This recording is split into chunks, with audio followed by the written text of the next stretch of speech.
You think you're so great because you have that gas. Welcome back to the Greenhouse, dear listeners. We're back with another segment in our movie magic series. Me and Josh are discussing finally our long-awaited third historical epic of the year, Ridley Scott's Napoleon. And I'm already ready to decimate the outline we had planned for this one. let's just get right into it. What did you think of the movie? I think from, everyone's favorite Bonapartist podcast here, I'm really mixed on it. It's kind of weird. My expectations were really tempered, because I knew you liked it, but a family friend hated it. He told me, that I shouldn't even bother seeing it for the review. I should just open with this quote, that Napoleon is Ridley Scott's Waterloo.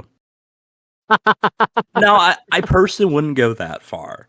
But there's elements of this that I was like, okay, like some of it stands out where it's like, okay, like there's some stuff that I take maybe a little bit of issue with. There's other parts where it's just kind of like, I think the weird thing for me, like I guess it's kind of like just as like a quick little like preview summary of my general thoughts and views of it is that I feel like of our third historical epic, and kind of in general, I haven't really seen. I was thinking this might be like my least favorite movie I've seen this year, but I haven't really seen any bad ones, so it's not like super low praise. But I feel like of those historical epics, it's the most shallow experience. Whereas I felt those were a little bit more thought provoking and whatnot. This one kind of feels like a cinematic textbook with like kind of this weird romance subplot. Yeah, I think that's a fair read, and like that's probably been like the overall like field of assessment around this movie is you have people who either, saw it as like a romp and had fun with it, or people who were expecting something else, and it's like this is kind of it's like a high production value drama that is more style than it is substance, and I think the kind of take we have on Napoleon here on the podcast, as well as just like in a historical context, right, is that he is this like epoch defining historical character, and that was weighing on me a bit when like with expectations for the movie. And then as soon as those expectations were diffused in like probably the first 10 minutes, I'm like, okay, I can just sit back and have fun with it. Yeah, and I think that was kind of it has that kind of like popcorn flick vibe to it, which I didn't get out of, again, like the other ones we did this year, Oppenheimer and Killers of the Flower Moon. Yeah, this is definitely the most like you can sit back, turn your brain off, and like it's someone described it as like a beer with the fellas movie more than anything else.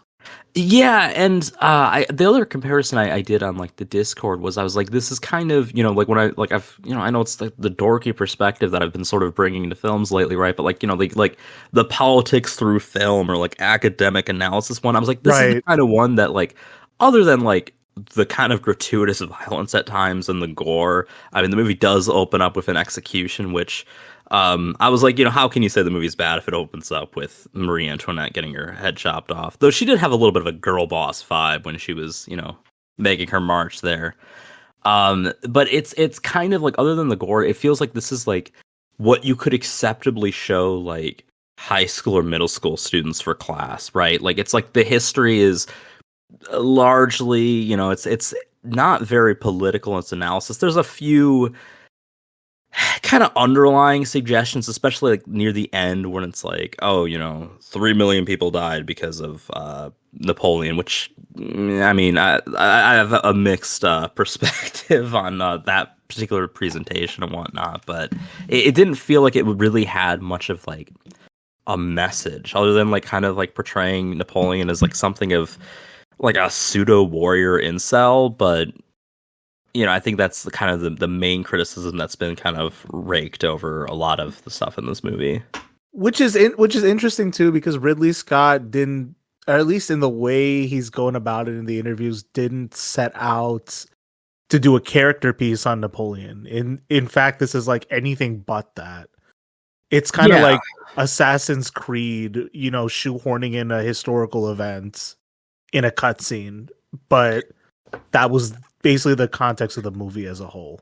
Yeah, and I remember when we were discussing a lot of our hype for this. I think it might have been during the Oppenheimer episode. It might have been off the show as well. I'm not 100% sure. It was during the Oppenheimer episode. Yeah. Yeah, like we had talked about how like, Napoleon is like the case zero of like great men of history. Like there's actually some validity to that framework because of like just his actual historical impact, right? There's, you're hard pressed to think of too many other people. But this movie kind of took like at times it felt less like he's like this great man shaping history, and just history is like shaping this man into its main character, is kind of like the weird approach that this movie felt at times. And I think a lot of it was kind of just like, it's easy to sort of portray like your preconceptions and your like knowledge of Napoleon onto certain things, but like as far as the movie itself was concerned, there's a lot of things where it like just kind of like,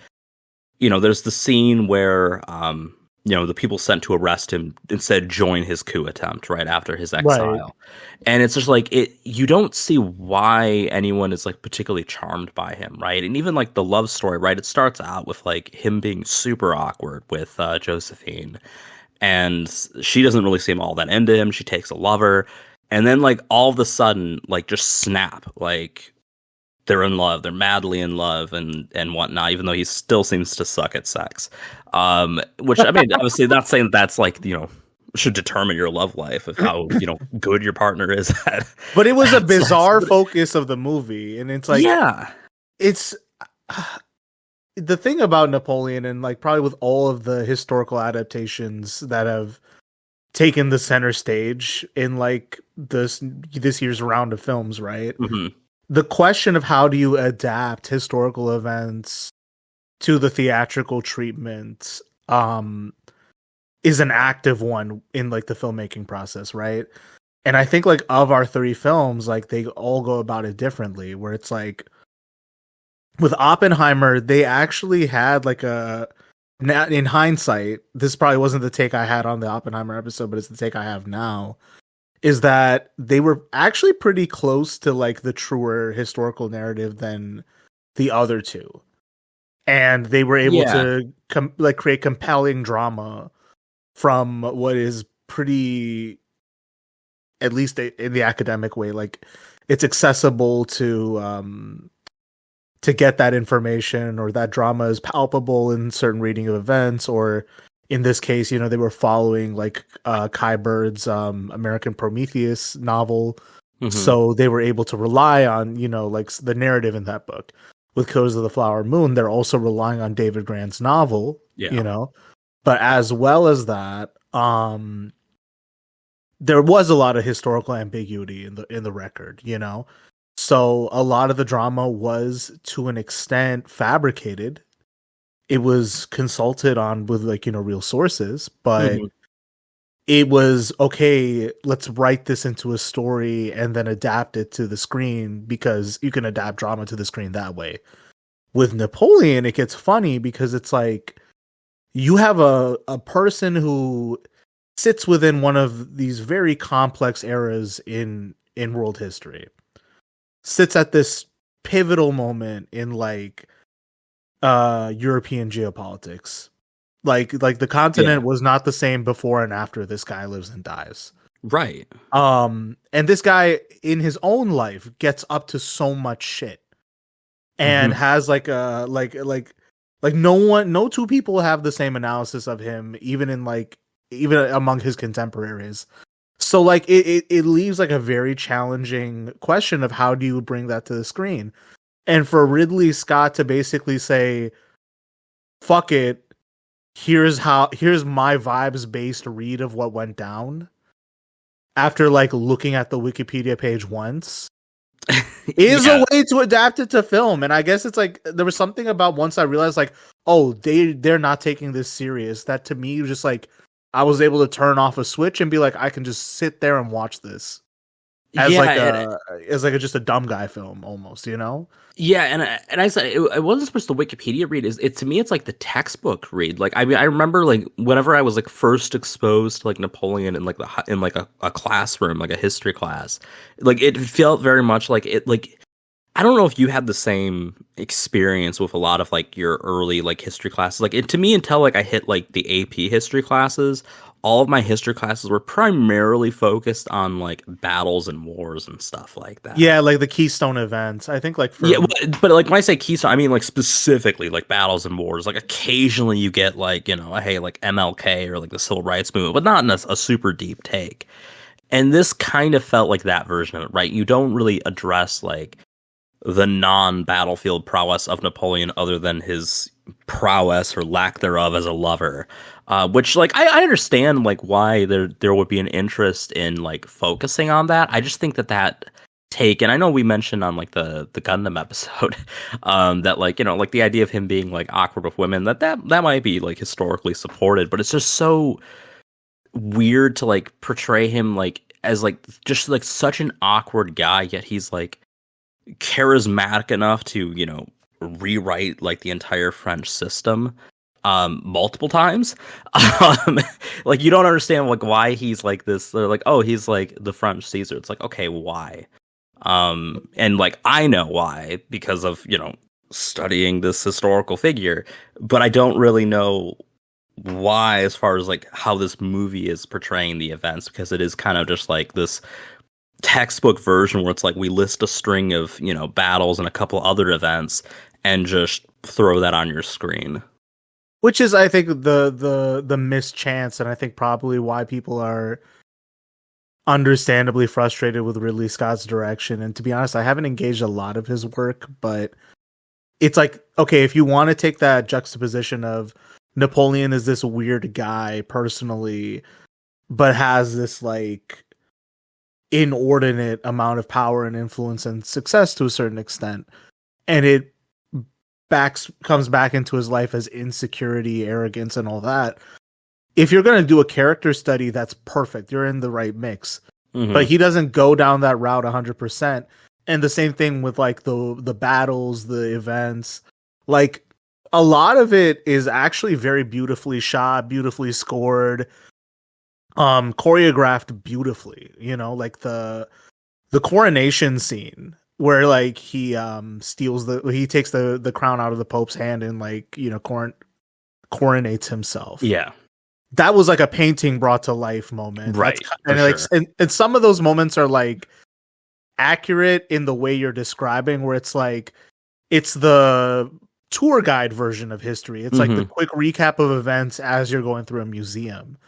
And it's like, it's just enough where someone can like, you know, cross their T's and dot their I's and be like, yep, that happened. But then a lot of it like is also just like cherry picked for what like Ridley Scott thought would make a good movie. So that is the overall take, right? Is that Napoleon, the 2023 film, is a film unto itself. It doesn't really tell the real story of Napoleon Bonaparte. And if you know that going in, you might have fun or you might not.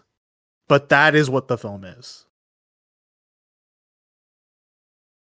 Yeah, I think that's fair. It's like kind of like the general like thing of it, right? That it's kind of that, you know, the tour guide version of history. And like, I mean, like, you know, to be fair, like, you know, those scenes like when he takes the crown and stuff like that, they are beautiful, right? Like I think the movie is visually stunning, but that's kind of where it like, you know, it's like the style over substance approach is kind of where it puts it more in this like kind of like popcorn flick tier, right? But like, yeah, I mean, the visuals were fantastic.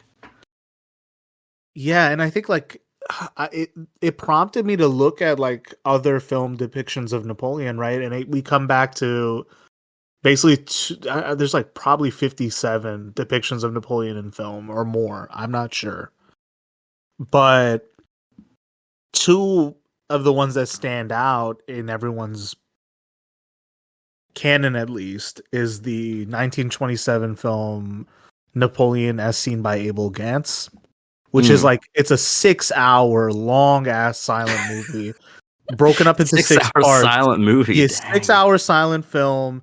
it tries to do like a weird thing that's it's like novel for the time, where it tries to like project the film into 3 separate screens.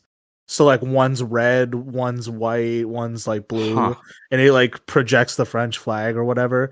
But then it's also like the scope of the film is pretty huge, where it's like it starts with him, you know, as a Corsican noble going to the military academy, you know, participating in the revolution, getting his way up, and then, you know, his way to becoming the emperor. And then I think the movie ends at Waterloo. I'm not sure. I'm really not sure. But it's one of those reads that like is a lot broader in scope, but is also sympathetic to Napoleon as this like French national hero. He's presented as this noble figure in that movie.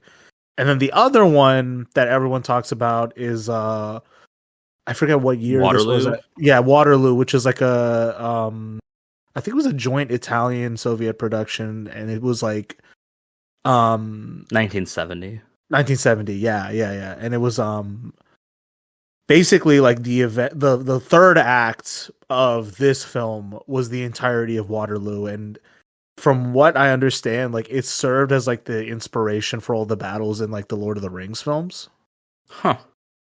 So like those are the two that are big and influential. And like if we're doing like a scene by scene comparison, you know that one scene in this movie where Napoleon, you know, he comes back from his first exile and he shows up, you know, and confronts all the troops. And he gives this like very like weak, like mealy mouth speech, but everyone is like, "Fuck it, he's back." Yeah, that was what I was talking about. Where I was like, that scene just kind of felt like it hit flat in this one. And that's the thing. So in Waterloo, like the same scene with like worse, you know, cinema technology. Sure. Has him deliver the same speech so much more powerfully, and there's this like tension built because there's a guy like trying to draw a gun on him, so it zooms in on the gun, then Napoleon's eyes, and then the gunman like faints, and it like zooms in on the guy fainting, and then everyone's like, "Fuck it, Napoleon's back." So it's like you kind of have to go. I guess I don't know. Our outlines all over the place, but one thing that we keep coming back to in discussions in Napoleonic history, right, is that a person's opinion or depiction of Napoleon says a little bit more about them than it does about Napoleon himself. So where does that place us as like, you know, reviewers of this film and observers of Napoleonic history, but also like, what does this say about past adaptations and then this newest round? Sure. Yeah, and I think, you know, kind of the other thing with that, right, is that, you know, so much of like, you know, even like like part of like the big thing with historical analysis of him, and even analysis by his contemporaries, right, is it's politically charged, right? You know, that he was this incredibly divisive figure in his own time because he sort of, you know, just or was the first real major threat to, you know, the monarchist systems of the era, right? Even when he becomes sort of, you know, one of them when he's crowned emperor, right? It's a different breed, right? They never take him seriously as one, right? The film kind of depicts that a little bit. That a lot of them, like, you know, the Tsar, did the film get the wrong Tsar? No, they got the right Tsar. They made him a twink, and that was confusing. Okay, because I thought they gave him like the wrong name, but and I mean that's kind of another thing too, where I was like, that's like one of those historical figures where everyone's like, oh, like what a Giga Chad for like burning down Moscow. It's like, I mean, yeah, it did ultimately cost the French because they kept going on, but like burning your capital city is kind of like a pretty weak move. It's also like the thing they don't get into with that Tsar is like he kind of conspired with his court to kill his dad. Yeah. And he was a very like shifty character. He would basically try to like be a progressive reformer, but also was like a, you know, very arch conservative adherent of the Orthodox Church. So he was always playing this weird game of like do I want to be this reformer like Napoleon, but do I want to also protect the existing order? And then Russia was going back and forth on being Anglophilic and not, and England to the, their, I don't know. I'm relying a lot on Age of Napoleon, which was it's a great history podcast. I've shouted it out so many times on this show, but like, that is the reason why I have a hoe scaring level of knowledge on the Napoleonic era. But yeah, it's just the kind of thing where it's like a lot of the people that were relegated to side roles in this movie were far more interesting in their full right. Like even the one battle where they beat the Austrians, and like the one Austrian dude they bring in is just this kind of like bumbling German guy. Wasn't it supposed to be the king of Austria? I think it was either the king or his brother. Or I don't remember. Yeah, I think it was supposed to be Francis, Emperor Francis, but I could be wrong. But yeah, like like a lot of like the historical characters, even like some of the French ones, it's like they're kind of like there for like a cup of coffee, and like there's that one scene with who is it? The French foreign minister who encourages Napoleon to become emperor basically. And like he's there like one more time, but he's like he has like these quotes where he's like, oh, like this is like Napoleon's like the greatest leader in history, and it's like again, it's like the film's sort of like telling, not showing that side of him. Yeah, and it's like Talleyrand in that particular case, right, is like one of Napoleon's greatest like political patrons, Mm-hmm. So you could have had him like doing all manners of like how do I put this? There's so many angles you can pick to depict Napoleon. I think if you really wanted this to be like a great popcorn flick, just having it be like a bromance of like Napoleon and all the marshals would have probably been like easiest dudes rock win of 2023. Yeah. Hell, if you wanted to really like do like a political film, having it be like the Directory, Talleyrand, Napoleon, and his brother, getting up to like all manners of like scheming. That's another route you could take, and I think is an interesting one. Mm-hmm. A really good one that no one has done, and I would probably need the budget to do.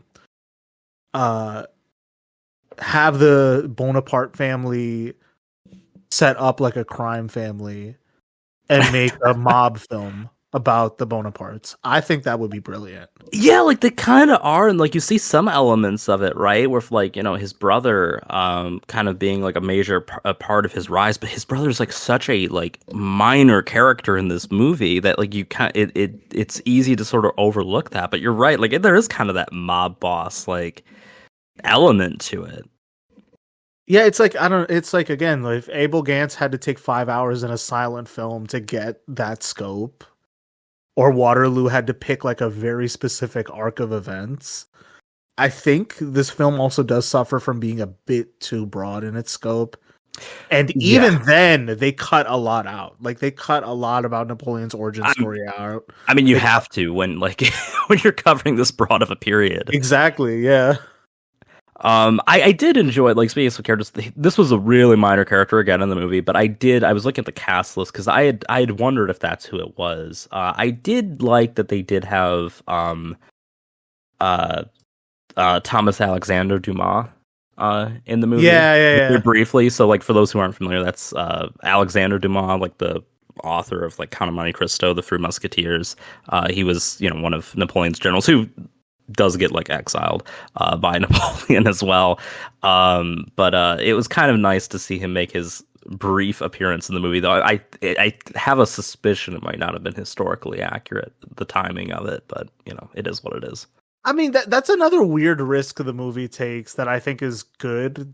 I think it's okay to like promote diversity in film, but I think in this case what they had was like a real chance to present like, of course there were black people in revolutionary France. Like, yeah, you had like the aftermath of the slave trade. You had, colonial connections to Haiti as well as other holdings in Africa and the Caribbean. So, for Josephine to have like like a mixed race Lady in person Waiting. lady in waiting, or like for Thomas Dumas to like be a marshal, and was like a real like flamboyant character in his own right, you know. Yeah. Like Like actually like a character worth like having a movie and whatnot. Like he if was anyone needs a movie, it's him. Yeah, yeah. exactly. And it's like, again, like I guess he was just there to like, you know, uh do some like I think padding he by numbers, because there were yeah. so many of the marshals. Like if you know what the marshals look like, they're all Mhm. there. You can pick them all out by like their facial hair or whatever. But like if they don't spell it out. They don't spell out why these Right. guys are important. Yeah, and it's like it's just there. It's just like oh, it's like a black dude arresting a guy. It's like Right.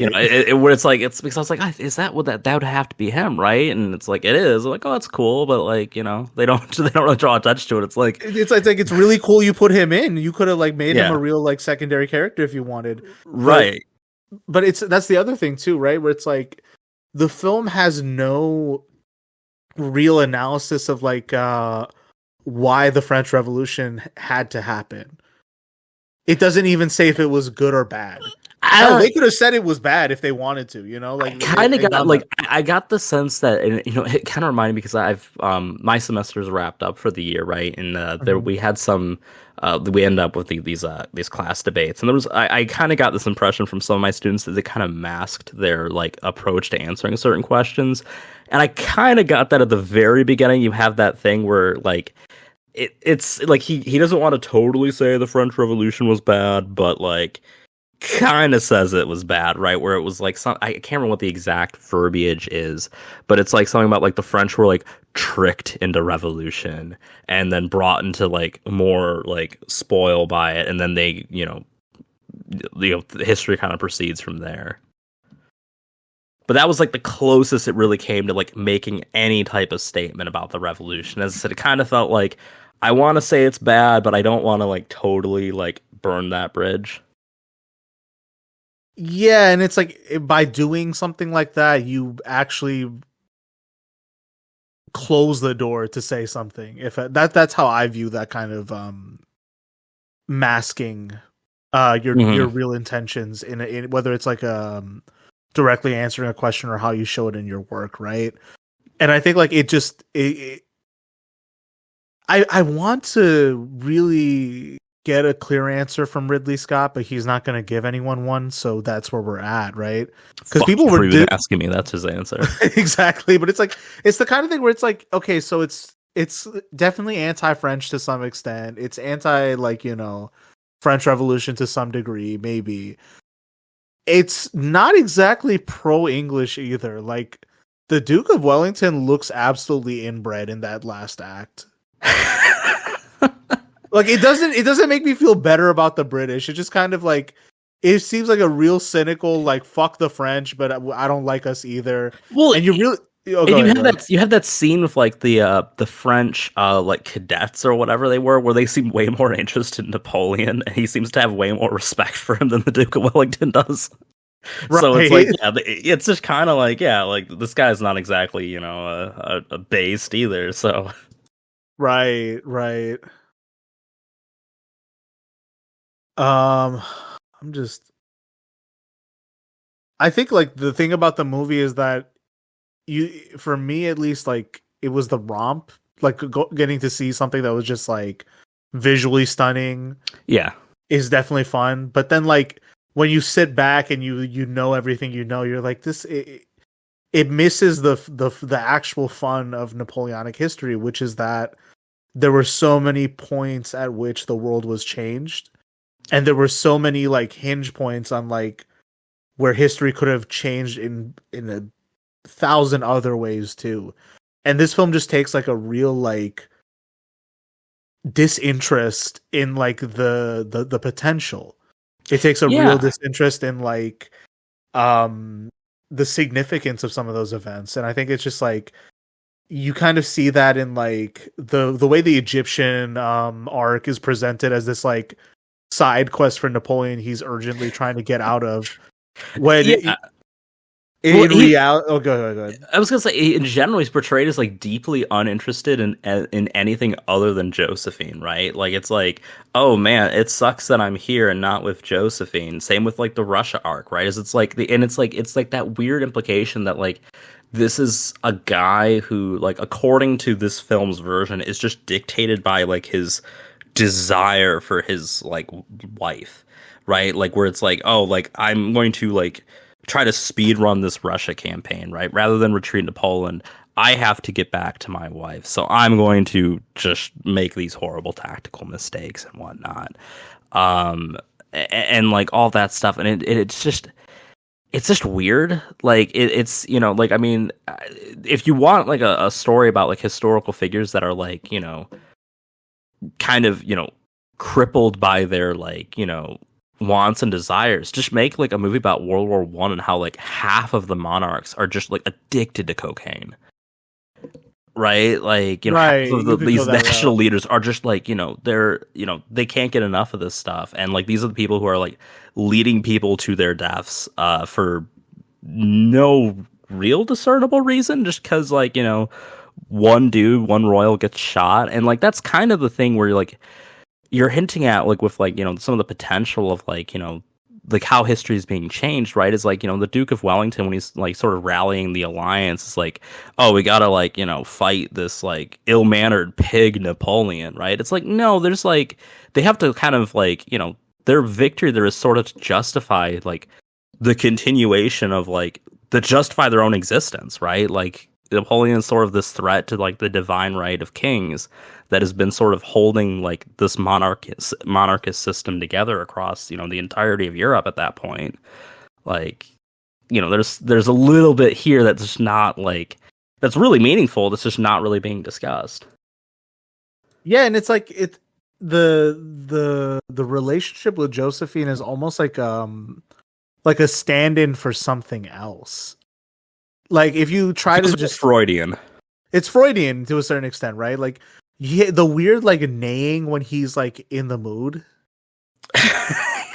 The movie was so unintentionally funny that like it probably like helped me enjoy it, of like how ridiculous they were. Destiny has brought me to this lamb chop. I think that's the thing, right? Is like the thing is that if you make a man pathetic in a film, it creates automatic drama, you know? Yeah. And it's like they backdoor themselves into like excellent drama with this one, and Joaquin Phoenix was just eating it up. Okay, like he was going dummy mode on some of this stuff, like the unnecessary horniness, the way like when he was like, you know, when it was time to copulate, he was like 3 pumps in and out. Just yelling at random people for like dumb shit all the time, like the British ambassador, like, you know, says no to him, and he just out of the blue, you think you're so great because you have boats. Yeah. I was howling, dog. I was howling. Yeah, and that's what I'm getting at, where it's like, how do you when this is the depiction of Napoleon, like, you can't buy that like any of these like why would he be chosen to be like the Emperor of France and whatnot? Like, none of it makes, because it doesn't feel like the film doesn't portray him as like a man of any particular agency. But right? The thing is like he kind of was like that, and the truth is like he was all those things. Like, he's this brilliant guy who's also arrogant and is also just like this type A asshole. And like there's this like depiction of like when they were doing the coup in the French Senate, like he has a temper tantrum and starts calling himself the god of war and gets mad that people aren't listening to him. Mm-hmm. And like that was a real thing that like his brother had to step in and be like, listen, we're gonna get this sorted. My brother's just having a tantrum, okay? And like they're able to like pull themselves out of that like conundrum.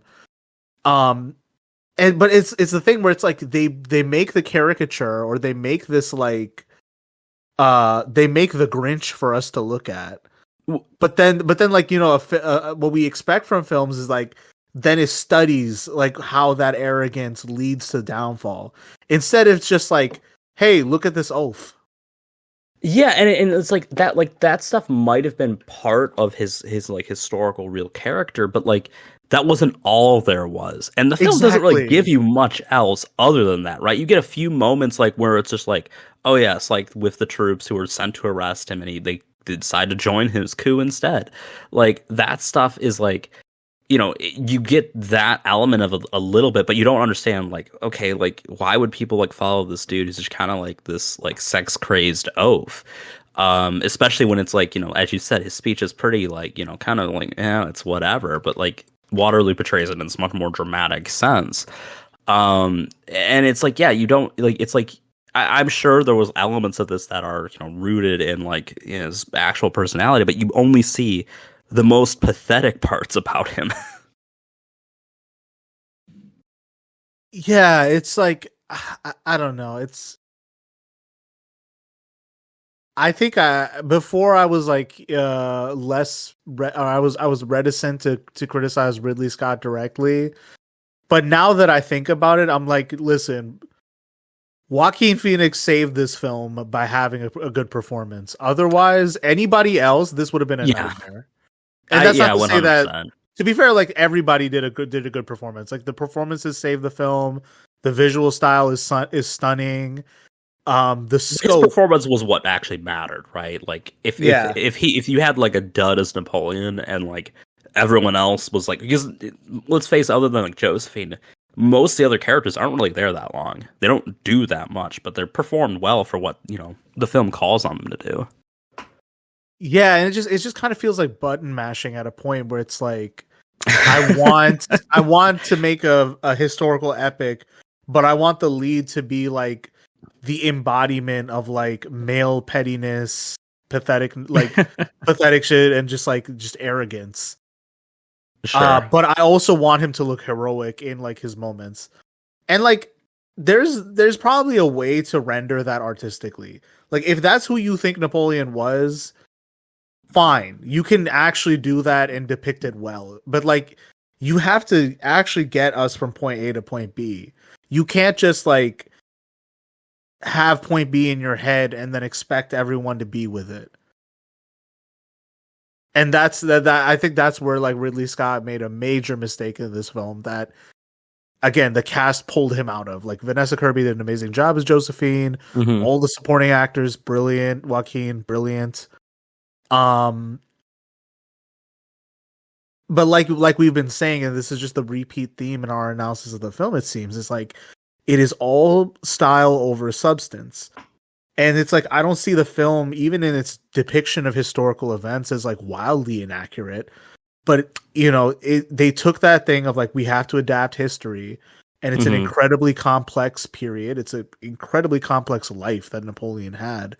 But instead of creating events out of whole cloth, they do this like omission and selection of facts that doesn't even create an advantageous narrative. So like I mentioned, like, you know, the key moments in conflicts, the politics are being left out. The bromance with the marshals, the bromance with the Tsar would have been better as a plot point too, for that matter. You know, like these are events that make him likable in objectively academic retellings of history, right? Mm-hmm. You have events like the Polish brigades, you know, where like there's a whole historical plot of like Poland wanted Napoleon to like patronize them so they could like be free and then like become a free state in their own right. Yeah. You know, you had the entire abject failure of Napoleon to see the light with Haitian independence, and for, you know, like him to make the, again, like this is probably like the thing that prevents Napoleon from being a full hero in my mind, is like he put Toussaint Louverture in shackles. Yeah. And that doesn't even get brought up. The Prussians are also like they just don't exist in this movie until the very end. Yeah, for Waterloo. And then it's like we only know they're Prussian because one guy shows up in an Iron Cross. Well, and they say they're Prussian, but you know, yeah, yeah, but that's the thing. They don't even tell you why the Prussians and Austrians exist separately. Like they don't even get into it, you know. Yeah, it's kind of, and that's kind of a thing with this period too, where it's like it's hard to portray a lot of this stuff because like unless you're a European historian, like, and I don't necessarily mean like an academic, like a purely academic one, right? If you're like someone who just studies it as like a hobby, unless you are one, it's kind of hard to follow the battle lines and like all these different like national entities, right? And like, and to be fair, like the concept of like a nation state is still like pretty fluid at this time in some ways, especially for places like I mean, like Finland and Holland get mentioned a few times as like this territory that like falls back and forth between the French and other other countries and whatnot. But it's hard to follow that, and I get that it's hard to like that makes it harder to like depict in a movie per se. But yeah, it's like there's a lot going on here that feels maybe more important. And part of me, I wonder if, again, it's like, the movie's message to me is largely unclear. Like, I don't know what the, the other ones that we saw, like, I think that there was a clear, like, message that they were trying to deliver, right? With Oppenheimer, it's sort of like the complications of someone who's, interested in like the sake of scientific achievement and whatnot, but is rackled with guilt for creating a weapon of mass destruction. He sees sort of like the blood on his hands and whatnot, and you sort of, it doesn't force you to feel a particular way about him, but you can see the nuances of that character. Kills the Flower Moon is sort of depicting this kind of, this historically, I think, underappreciated phenomenon, right? And it's sort of, it has different things to tell you about these different people, but it's like it's telling you a story about like the oppression of the Osage people who are, sort of blessed with, the wealth that comes of oil, but cursed with that same wealth, right? Because of their desire. Whereas here, I'm not sure what it's trying to say about the age of Napoleon and whatnot. Like there's that little like bit at the end where it talks about like, oh, Napoleon led such and such many battles and this many people died, which kind of rubbed me a little bit of a like 6 million Jews died in the Holocaust type thing. And I know that like I think I read on the Wikipedia that some people criticized the portrayal of Napoleon as a proto-Hitler. That was really the only extent that I got the like proto-Hitler thing.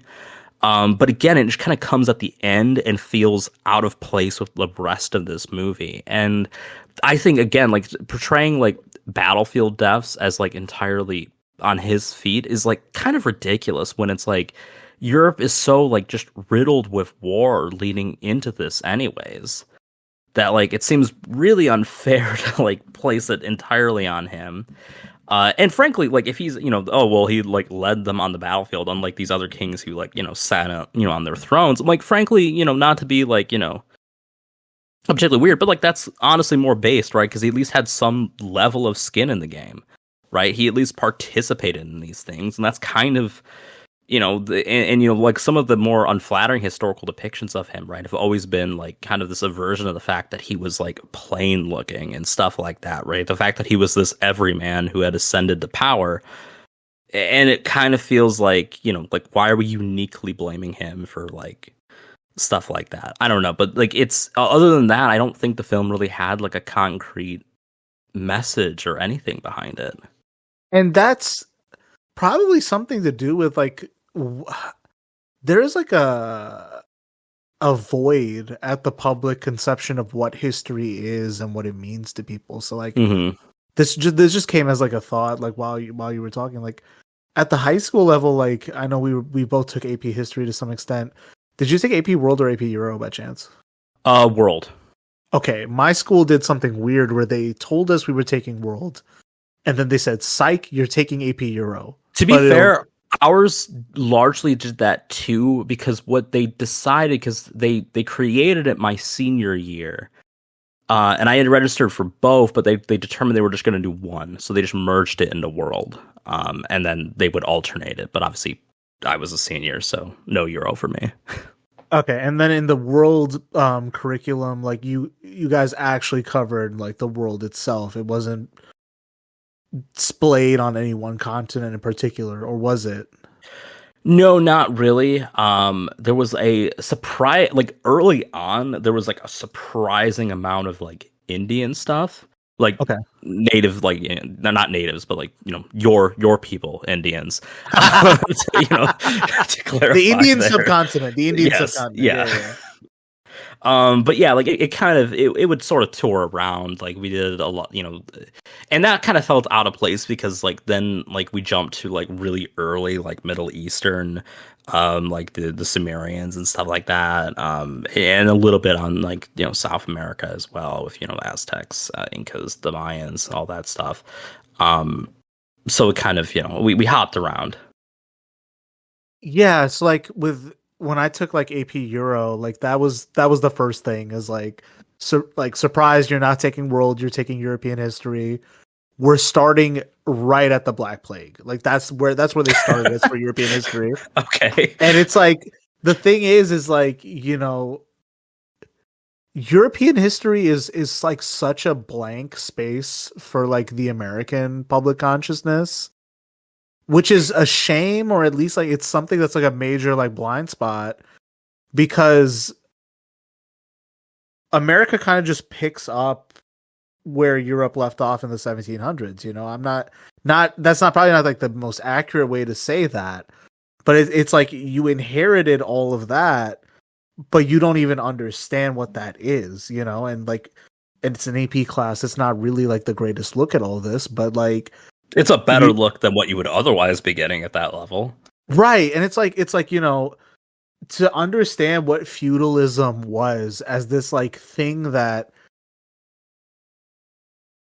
is describably way worse than the system you have today. For all its faults, the present system is an adaptation to like something that was way worse. Like a class of people that are just like born to like lord over you is unthinkable today. It's something that no one thinks about anymore. Well, right? and real quick, I wanted to say that too, because like this movie made me think of it as well. The other thing that's really unthinkable about is the willingness for like the everyman to die on behalf of these people.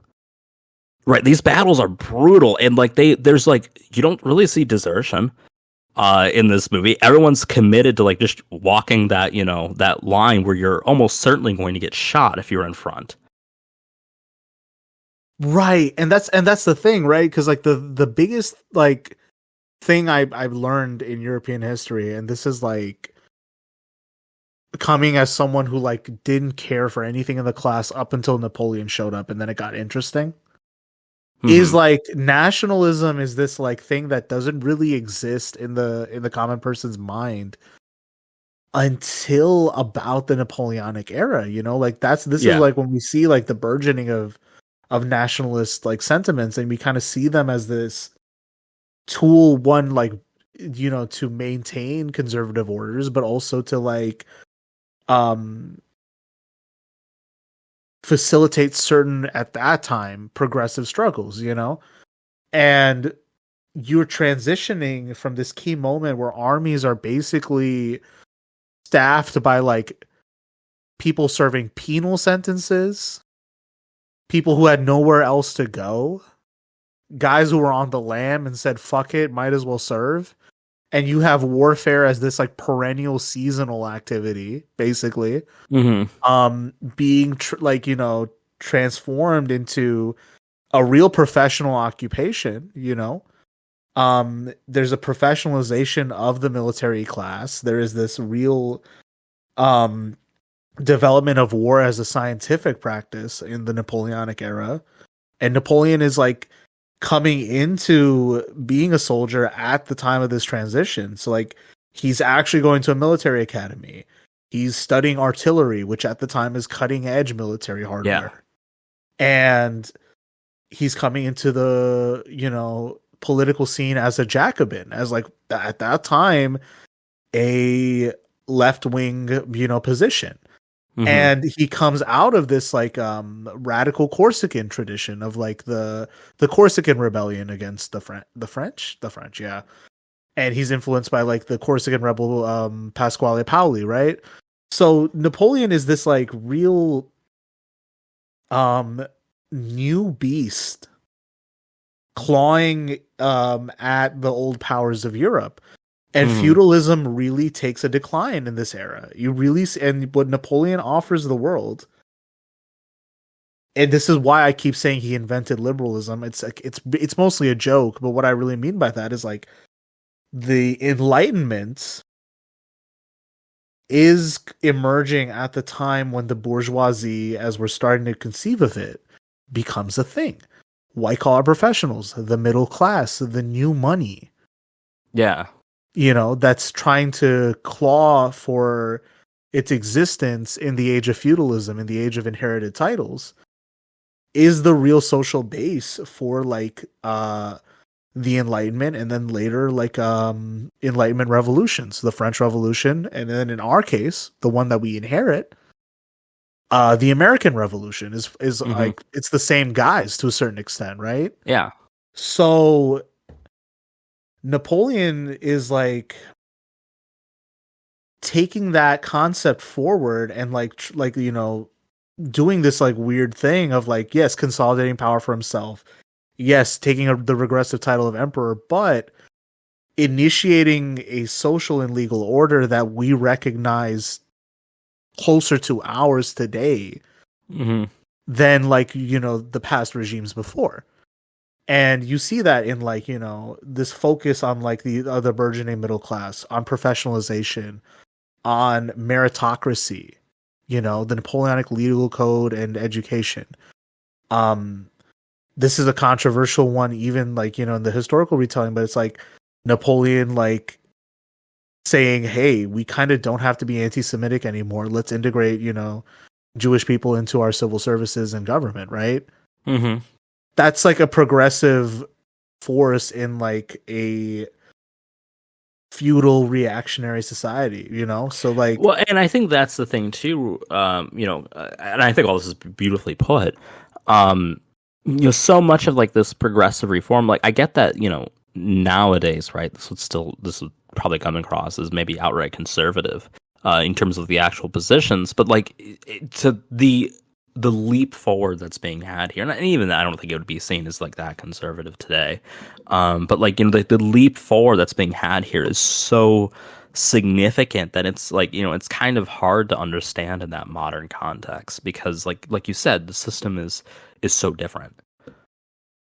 Exactly, and I think that's what this movie is. It's like us looking back at a beautiful reconstruction of the past with no real understanding of what was going on in the past, and a very sublimated, vague approximation of our biases in the present, as we look back on the past. Sure.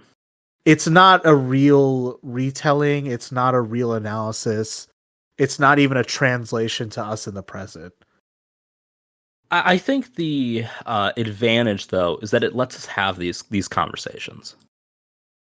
Right, Exactly. like, and I question just how much it's really like spurring these, right? Just because like, again, it's sort of like it's not that much, right? But like to people who are more interested in it, right, it does create the space for these conversations, right? Because Napoleon is in, right, you see him, in sort of this spotlight in our moment, and we can sort of look back and reflect a bit more, a lot more, frankly, than the movie did. But it does at least provide the excuse to have this conversation, if nothing else. Exactly. I think if anything, the silver lining is that this is a gateway drug into more people learning about Napoleonic history. Yeah. And hopefully people take that and maybe, venture out into dialectical materialism. That's just me. But I think, yeah, it's just, to have a chance to maybe nerd out about Napoleonic history is a great silver lining.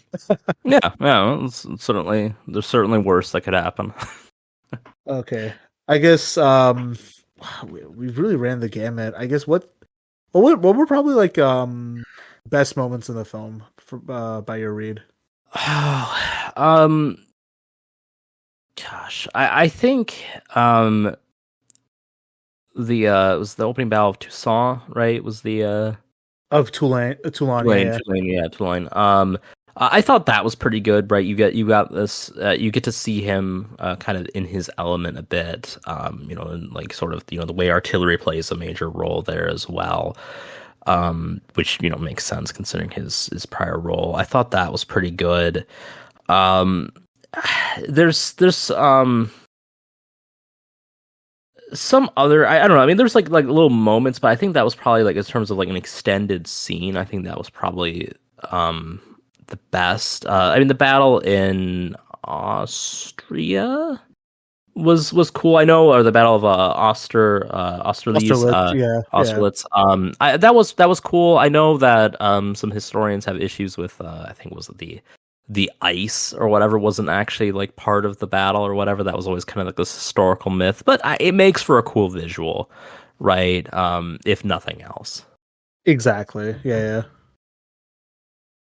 How about you? Yeah, I think for sure the battles are like the major selling point of the picture. I think by virtue of what I'm interested in is like Napoleonic politics. So I think like the coronation is probably like one of my favorite scenes overall. But that's fair. I didn't think about that one. I mean, that's the thing, that this movie was doing way too much. I think like the sequence too, where like he's arresting all the old members of the directory and sending the marshals out to do it, was also like brilliantly done. But I think like with the coronation, it's the same problem where there's too much context divorced from it. There's too much, way too much context divorced from it. It's like the fact that he didn't really want to do the coronation, but like Talleyrand was like, okay, we got to do something. The fact that like the Pope didn't want to be there, and like basically as soon as Napoleon took the crown out his hands, the Pope was like, fuck this, I'm walking out. They arrest the Pope at like that doesn't happen in the movie, but the Pope gets arrested by Napoleon. Right. There's like a bunch of like crazy shit that you could probably you could make a movie off of like singular events. That's how deep this runs, right? Which is like the thing. It's like you really have to kind of pick and choose a bit more when you do something on like Napoleon. And I don't think the movie was, I think, discerning enough with that. I think like you kind of have to concede that like you can't depict everything. And like I think that this like he tried to cover way too broad of a period to do that. Yeah, you kind of have to do like a mini series or like a full-fledged TV series to cover everything in detail. And then even with the film, I think like they did like cut out the origins. They cut out several events in the film itself. They jumped the timeline a bit. And it's still too broad. Like you're still starting from like when he is just about to get into power, and then when he is thoroughly exiled, which is a wide window. It's huge. Yeah, I'd say like least favorite had to be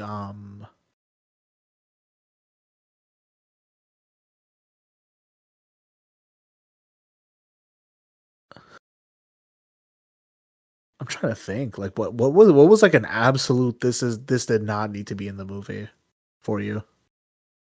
Some of the sex scenes kind of stood out as that, like, we're maybe like more so that like, because it feels like okay, you portray him as like, especially like the initial one, right? And then like juxtaposed. It was funny by her taking but like when it happens and then it's immediately juxtaposed by like her taking a lover, and it's like okay, so like this guy's a cuck. But then, like, all of a sudden, like, they, like, just by magic develop, like, this, like, heartfelt like, this meaningful relationship. Just felt super weird when it seemed like she had, like, no interest in him other than, like, societal expectations of, like, taking a husband or whatever. Right, and it's like they did have a complicated relationship, and yes, she did cheat on him with that guy, but it's like Napoleon was infamous for, like, cheating in return and had his own stories, Yeah, like he had like they mentioned like the one child that he bastards in the movie for like their experiment or whatever, which I don't know if how accurate that was necessarily. But I mean, he has like at least one other bastard child that like we know of historically.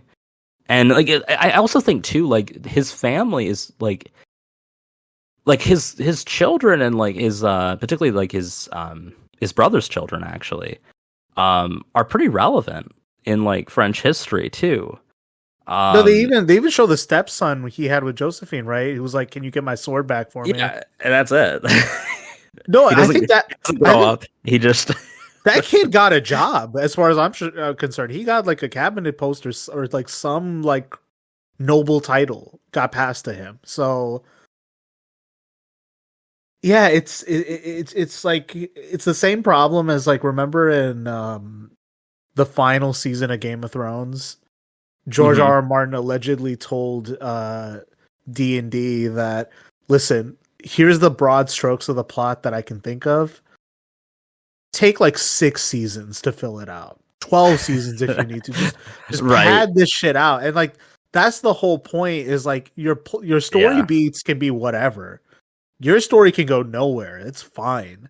But you have to tell us how you get from point A to point B. And when you do it in like the shortest path possible, you fuck up really bad. Yeah, for sure. And I think that's just like a thing that gets baked into this movie is just the scope is too broad.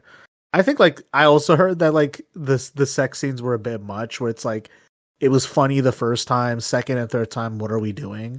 Yeah.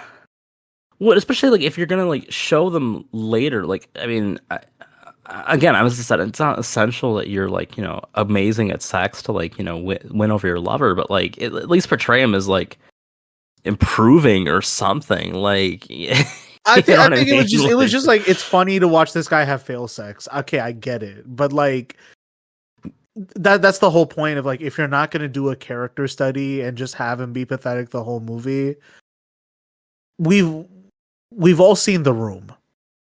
Yeah. We've seen what a film like that looks like. It doesn't hold up, you got to do something. You got to it has to mean something. Otherwise like the audience is like what's going on here?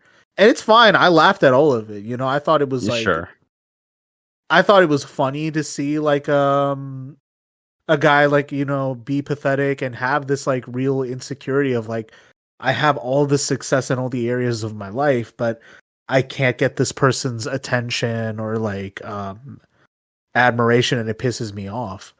But then that usually goes into like in most times it's like this character study of how this guy's a narcissist.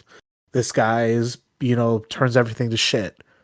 Like The Sopranos did that beautifully, but they do it over like 10 seasons of like every time he's cheating on his wife, it's always with a woman who wants nothing to do with him. Like it's shit like that. It's shit like that. So I think for sure those scenes were pretty bad.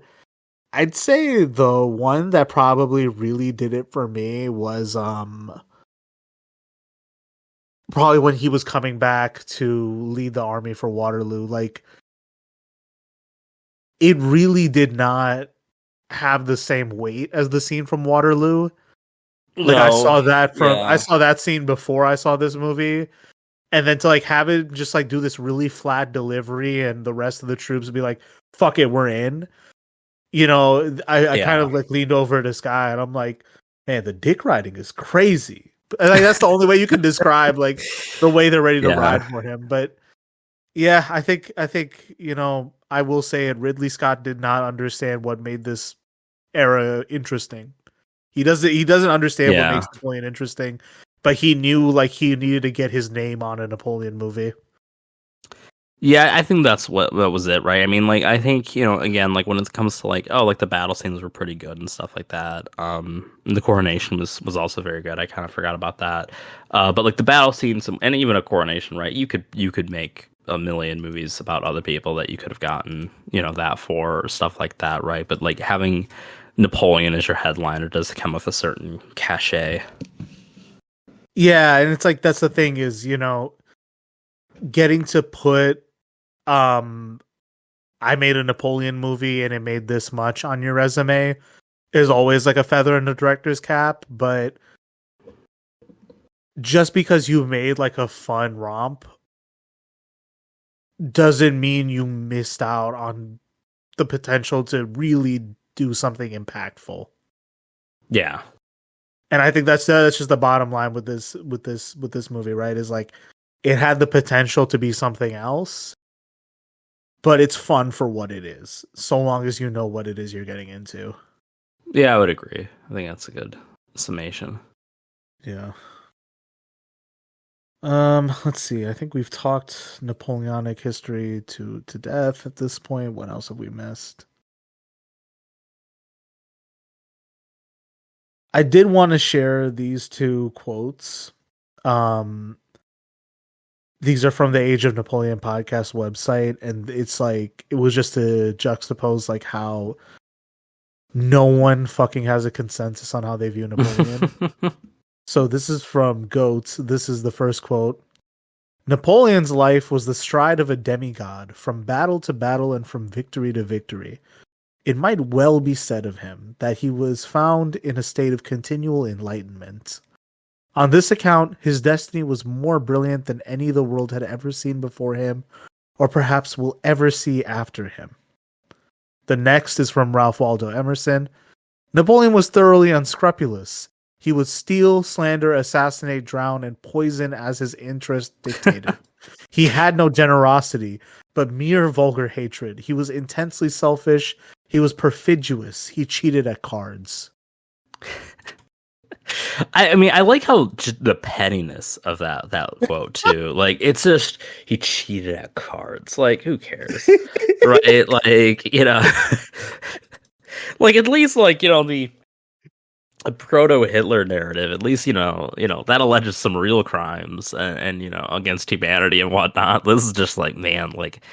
I mean that is kind of like basically like that quote from the Duke of Wellington when they're like rallying the coalition against Napoleon, right? It's just like, you know, unscrupulous, you know, fuck him. I think that's another thing too is like the history of like French and British conflict is probably a lot more harshly felt in both Britain and France. So like Yeah. that probably describes like a little bit of the acrimony in some people's responses to this film. But like Right. in an American sense, like we kind of don't even see them as like competing powers, you know, like in the average American imagination, or even like among history buffs, right? Like no one's thinking about how much Britain and France hate each other. Yeah, and it's kind of like I mean a lot of it is like sort of like the public memory for like those two powers, right? It sort of like begins at like World War One. Where like they're allies, right? Like I mean, there's sort of an acknowledgement that like you know, okay, well the French you know helped us in the revolution against them, so I suppose they couldn't have been that friendly, right? But yeah, it's kind of you know, there's like that you know nature to it. So like I don't know, it's kind of you know, I do wonder how it's felt over there, right? Whereas we like, I mean, kind of, I mean, at least from what I've gathered from like people's, you know, interpretations of the French in the United States, it's really kind of like you know begins and ends at World War II, where like they surrender, so they're forever associated with being pussies, and this is the one historical era where they aren't, right? You know, it's You know, they were being led by a strong Italian man. They don't tell you about yeah, that. They don't tell you about exactly. that. This is a question that came up in the Chapo review of this movie. They had the host of Age of Napoleon on for that one, which was fun, but they were talking about like the historical reputation of Napoleon vis-a-vis France and the UK, right? And like Britain, he has this like really derisive reputation, and like the proto-Hitler narrative is really more common in the UK than it is here, you know? Mm-hmm. Where like he was just this mad titan who wanted to conquer all of Europe, and I mean by practice that's what he was trying to do, right? But Right. at the same time, how do you square that circle with like the somewhat progressive character of Bonapartism, right? Mm-hmm. So you know, for me it's easy to say, well, it's complicated, but you can't say that with, you know, the UK's somewhat existing reverence for like its historical empire, right? Yeah. So like they definitely have that like weird hold of like Napoleon as this regressive character, but then interestingly they brought up that like certain kinds of online conservatives want to like reclaim Napoleon for themselves. I suppose that makes sense, right? Like, it's someone whose name isn't totally like in the historical mud, like, an Adolf Hitler. Um, I can see why they might try to reclaim that, Yeah, or because claim it's it like at least. Because yeah, I mean, because even in the American context, right? They try to claim like people like Lincoln and whatnot. I mean, which like, yeah, sure, the party ID lines up, but certainly the ideology doesn't. and that's exactly it, right? Where it's like I think American conservatives are always trying to see what they can't and can claim for themselves. So it's like Ben Shapiro one day is, claiming the Enlightenment as this extension of the Judeo-Christian tradition. I don't know how you get that. I've noticed that that's been kind of a trend in those circles in general. That there does seem to be this push that they think that they've like owned the Enlightenment and modernist thinking, despite the fact that like their religious fundamentalism is directly counter to that. Yeah, yeah.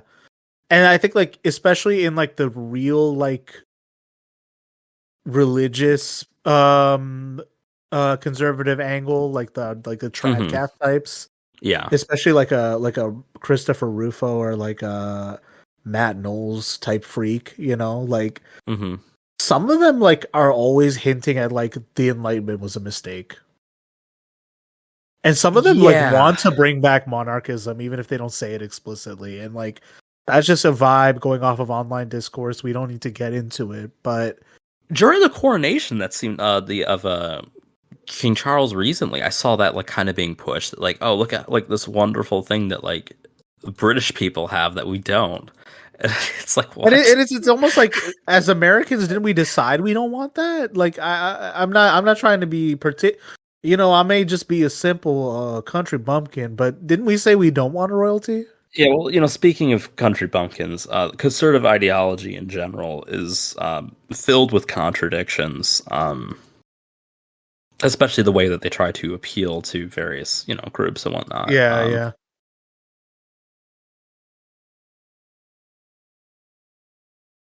Yeah, it's just one of those things where it's like I think we can probably talk about conservatives trying to co-opt things all day if we wanted to, but like this is a funny one to try to claim. This is a funny one.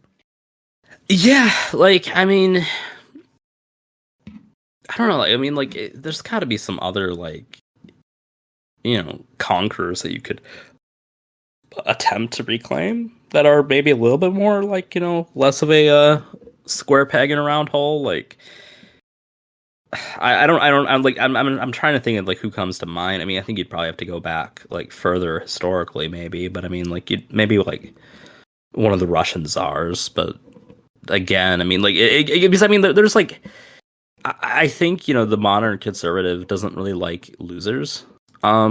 Right? I mean, like as Trump beautifully illustrated when he talked about how he like his sport heroes are the ones who weren't captured, not pathetic POWs. I think that there is kind of that aversion to that, right? So like, where someone like Tsar Nicholas, obviously that's a little bit more modern than Napoleon, but like where Tsar Nicholas II used to be someone that was like, like, oh, it's a martyr, and who was killed by the communists. The fact that he was kind of just a loser sort of undermines like any desire to like celebrate him. And I think that kind of Tsar Nicholas applies is to a lot weird, of people. it's the same thing like the Romanovs and Tsar Nicholas and all that, right? It's interesting you bring that up because like every time they bring up that they were martyred by the Bolsheviks, no Yeah. one brings up like their role in pogroms or in like all manner of regressive practices in Tsarist Russia. Right. Yeah. I mean, like, if anything, there's some of the more egregious acts of the Bolsheviks were kind of just, inherited by the from the old regime, right? Like, it wasn't, they certainly committed some atrocities of their own. Like, it's kind of like, it's just sort of a continuation of that. in a lot of ways, and I think that doesn't really get acknowledged. But either way, right, the fact that he was like, he was killed and he lost a revolution and had to back out of World War One. I mean, it's kind of beta male behavior, right? No one wants to like claim a beta. That's exactly what it is. Alpha status is conferred upon whoever is deemed worthy of it, and then it doesn't matter what you do. The minute they say you're not worthy of it, you are an instant beta. Yeah, and to be fair, and I was thinking about that too, as it kind of related to this movie as well. Like when I was watching it, that like we sort of have, like there's that like classic saying, right, of like history is written by the victors, and I think that like the part that people don't necessarily appreciate as much with that is that like it also kind of by extension means that we sort of treat the victors as like inherently like just through their victory they're inherently like just. Right, like they were in the right and stuff like that, and I kind of like thought about this here, where it's like like to the extent that the movie like I don't think it leans super heavily on like the pro monarchist side or anything like that, but like it does kind of have that suggestion, right, that like because like this is the coalition that ultimately wins, they were correct and stuff like that, and I think that there is sort of that like in general like blanket brush that we sort of paint history with, that like it is like is a sort of just rule of thumb. Yeah, and I think that's like this. It's why I keep coming back to this topic, right? And it's like it just remains like one of the most prescient things I think about a lot is like history is a process. It's an active thing that's never off. And it's a shame that that's not the popular consensus of history, nor is it like a thing anyone is consciously taught about history, that it's an active process that can be studied as such. When you take history like more academically, that is that is I think usually in my experience the way they try to convey that, right? They try to get you to rethink. Like when you take like college history courses, good ones at least try to get you to think about it more in terms of like, as you said, a process. Like we use like in like, kind of contemporary context, we use terms like revisionist history in kind of a derisive manner, right? But it's not necessarily, that, right? I mean, there's certainly some efforts to like revise history in a way that's like overly flattering and essentially propaganda. But, like normally revisionist history is, the idea of, revisiting these historical events and kind of, there's new evidence that comes up sometimes, right? There's this sort of process and understanding, how things happen historically, like you're talking about. Exactly. And it's like, I think people underestimate how damaging it is not to be taught that at a young age. Yeah. I think that's like one thing we fail young people with, is that we don't introduce them to that idea early enough. And I don't know like if that's the conclusion we should take away from what was meant to be like a film review, right? but it's like it's the thing where it's like this big director gets on and does like a multi-million-dollar project, and all it is like wax figures in a museum level of analysis. Yeah.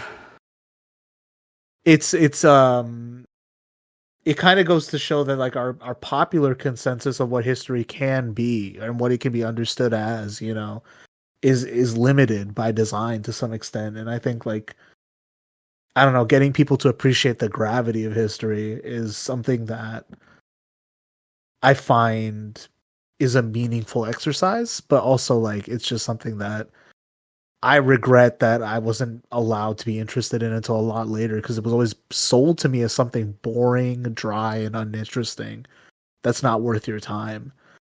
And then by the time I'm basically college age, it's this fascinating fucking thing. Yeah, I agree. And I think, it's, something that I think maybe we're getting into on some of like the more culture war focused episodes, right? But like, I mean, that idea that we don't introduce that idea about like, history as this process at a younger age, that we treat it as like, these are sacrosanct facts, especially as we're seeing, in places like Florida and other states where they're like really adopting this, essentially a propaganda version of history. And like, not that like there weren't already elements of like, tremendous biases and stuff like that that could be, construed as propaganda in certain cases before, but like, we're getting a really, really bad version of history being put out by some of this stuff, right? I've seen some of these like PragerU videos that they force their kids to watch, but the fact that we're not like, like that you're not only being shown that, but being kind of taught that like, or being, whether directly or indirectly, that like history kind of has like this one version, is creating a scenario where it's not a mystery as to why this is the case, right? I mean, it's certainly useful for the powers that be, for people to sort of have that view, right? That like this is your version of history, and anyone suggesting otherwise is lying, right? Any updates to this is them trying to change the narrative in a way to make you feel bad, or things like that, right? And it's all kind of done, I think, with malicious intent to it largely for, as I said, propaganda purposes. Absolutely. I couldn't have said it better myself. So with all that being said, shoot, like I think we've really exhausted our topic here. I think so, yeah. I mean, certainly, I actually kind of, I didn't really, I kind of forgot you've mentioned Age of Napoleon before. I definitely want to check out some of their episodes, because I do really enjoy this era and whatnot. And I think, yeah, again, this film didn't do it a whole lot of justice, but I think that there's a lot worth learning about, and if anything, this is a film to enjoy with with your popcorn, and then if you're interested in this stuff, delve into it more deeply. Yeah, and Age of Napoleon starts pretty early. Like it sets up the context for like pre-revolutionary France, dives straight into the revolution, and even like sets up like what the transitions were in like pre-Napoleonic military versus when he took over, and then starts with his birth, right? So if you're interested in like who was the man Napoleon, like, and you don't want to sit through a book, or you want like a source that's a bit more accessible than a book, like Age of Napoleon podcast, brilliant place to start. We love it, folks. We love it. So yeah, I don't know. Is there anything we missed at all? I don't think so. I think we gave this a pretty thorough look. I guess what would you give it star rating wise? Do we do the Ebert 4-star or 5? I always ask and I always forget. I think we're doing 5 stars. All right. What do you give it? I'm giving it 3.5. Okay. I'd give it about I think a 2.5. Yeah, I think that's probably where I would put it. Yeah, 3.5 if the movie makes you laugh, 2.5 if it doesn't. I think that's fair. Which is fine. Variance is perfectly fine. I don't think there's such a thing as a perfect film. Yeah, I think that's fair. I would agree. There's nothing that's perfect. There's always the road not taken and all that with any major production. Yeah, like definitely, if you didn't get a chance to see it yet, don't feel too bad. If you do see it in theaters, it will be visually stunning, so it will be worth your while to check out. One thing I am worried about to some extent is that it's going to be released on Apple TV soon with a 4-hour director's cut. Oh God! Hey, that's the opportunity to include the stuff that we said was cut, Adi. Well, the thing is that Ridley Scott said the cut is going to include even more about their relationship. The only thing with that is like, because to be honest, I actually do think their relationship is like interesting enough that like it could have been the basis of a movie. If like, and here I don't think it really was the basis of the movie. I think it was. There's certain elements of it that were, but I think that it like the actual relationship, kind of a subplot. Yeah, the actual relationship's a subplot, and like as I said, you kind of go from like point A to point like E, like instantly, right? Like it doesn't feel like there's much of a transition, and it's like he's like smitten with her, then she cheats on him, then he's angry, and then they're both smitten with each other magically. And I don't know, it was just kind of weird, but it doesn't make sense. Yeah, yeah, it's like maybe if like the director's cut like fixes that, like, but I don't know if I really want to sit through 4 hours of that. probably not. I'll probably in bits and pieces for fun, but I don't know. 4 hours with no intermission, that's asking a lot. Yeah, I mean, at least if it's on Apple, there's the pause button, so Exactly. you could create the intermissions. Yeah, But yeah, that maybe sacrificing the artistic intent of the movie, but or you can, if you're willing to just put the time aside. Maybe I should sit down for Napoleon as seen by Abel Gance. what is that? That's the 1927 silent film. Oh, okay. Yeah. Actually, that sounds like a better use of time, anyways. Yeah, let's see. Napoleon. View par Abel Gance. Let's see.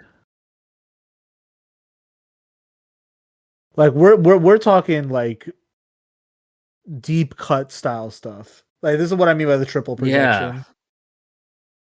That's kind of creepy. It does. Who's the woman whose image is like superimposed? I On that think stuff? that's Josephine. I'm not sure.